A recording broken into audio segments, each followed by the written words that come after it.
ہر چیز دنیا میں ایک پروسیس کے ذریعے ہوتی ہے۔ پودے کو اگنے کے لیے دھوپ کی سختی برداشت کرنی پڑتی ہے۔ اسی طرح پانی کو شفاف کرنے کے لیے اسے آگ پر چڑھا کر ابالا جاتا ہے۔ بالکل اسی طرح سونے کو کندن بنانے کے لیے اسے بھٹی میں گرم آگ میں ڈالا جاتا ہے۔ یہ آزمائشیں، مشکلات تمہیں آج بہت اذیت دے رہی ہیں، جان لو کہ تمہاری نشو و نما کے لیے اتنی ہی ضروری ہے۔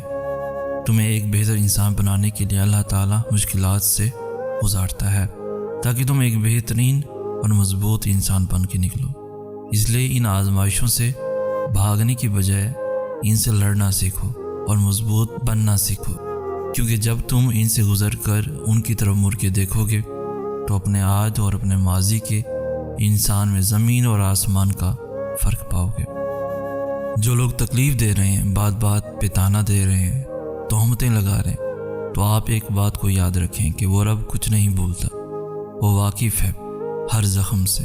لوگوں کے رویوں کو اس کے سپرد کر دیں۔ آپ کا اجر بہت قریب ہے۔ آپ کے صبر کے اس سفر میں آپ کا رب آپ کے ساتھ ہے۔ آپ کو چاہیے آپ بالکل مایوس نہ ہوں۔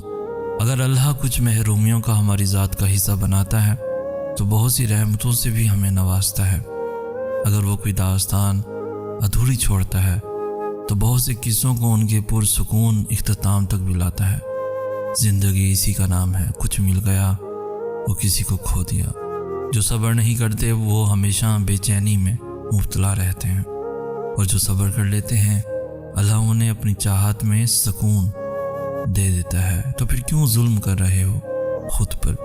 اس کی چاہت کو اول رکھو گے تو وہ تمہارا ہر اختتام پرسکون بنا دے گا۔ تم واقف نہیں، شاید تمہارا رب سب کچھ کر سکتا ہے۔ سنو، اگر تمہارے لیے کوئی چیز بہترین ہے تو وہ تم تک پہنچا دی جائے گی، اور اگر تمہارے لیے بہتر نہیں ہے تو آ کر بھی چلی جائے گی۔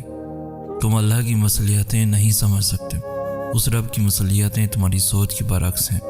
اس لیے اگر تم سے کوئی چیز لے لی گئی ہے تو یہ بھی یقین رکھو کہ وہ اس سے بہتر تمہیں عطا کرے گا۔ تم بس ہر حال میں اس کا شکر ادا کیا کرو اور اپنے نصیب کی بہتری مانگا کرو، کیونکہ بے شک وہی بہتر جاننے والا ہے۔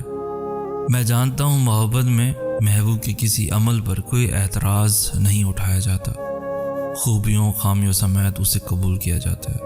اور تمہیں یہ بات جاننی چاہیے کہ میں یہ بات ماننے کو تیار ہوں، مجھے تم سے محبت نہیں ہے، کیونکہ مجھے تمہاری یہ خامی کسی صورت قبول نہیں ہے۔ تم حرام پر اصرار کرنا نہیں چھوڑو گے تو میں محبت پر اصرار۔ شعور جب بکتا ہے تو وہ جہالت سے بھی کہیں زیادہ خطرناک ثابت ہوتا ہے۔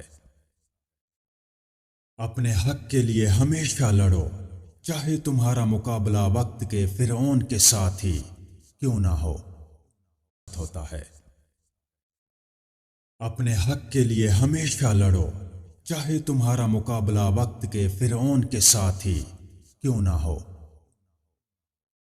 آپ زندگی میں ہر جنگ فتح کر سکتے ہو اگر کوئی آپ کا اپنا دشمنوں کی صف میں کھڑا نہ ہو۔